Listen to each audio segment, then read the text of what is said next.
गे छौरी तोरे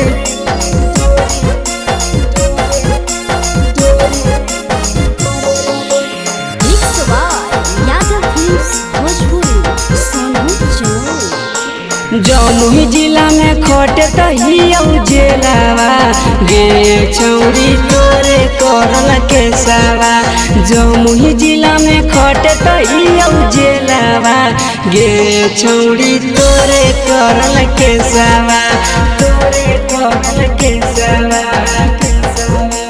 गे छौरी मरनी ऐसन ढेलावा होवत ना हौ बेलावा गे छौरी तोरे करल केसावा। बांका जिला में खोटे तहिया जेलावा गे छौरी तोरे करल केसावा। जमुई जिला में खोटे तहिया जेलावा छौरी तोरे करल केसावा।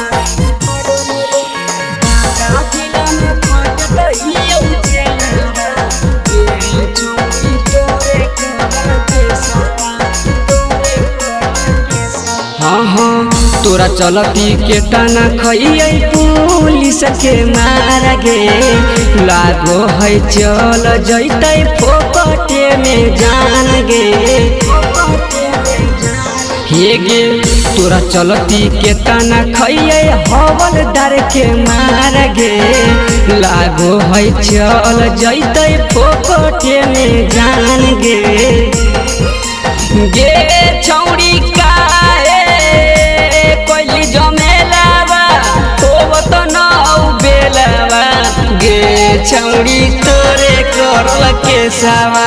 मुंगेर जिला में खोटे तहिया जेलावा गे छौरी तोरे करल केसावा। छौरी तोरे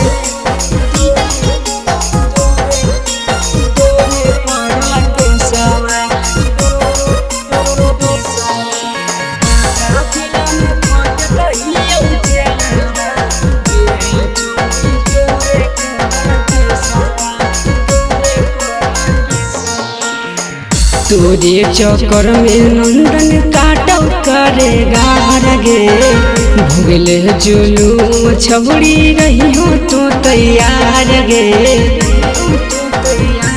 हे गे तोरे चक्कर में आशीष खटौ करेगा गे भूगल जुलूम छबड़ी रही हो तो तैयार गे।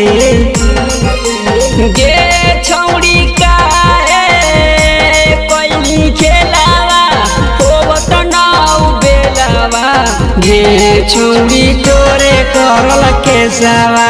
बांका जिला में खोटे तहिया जेलावा गे छौरी तोरे करल केसावा।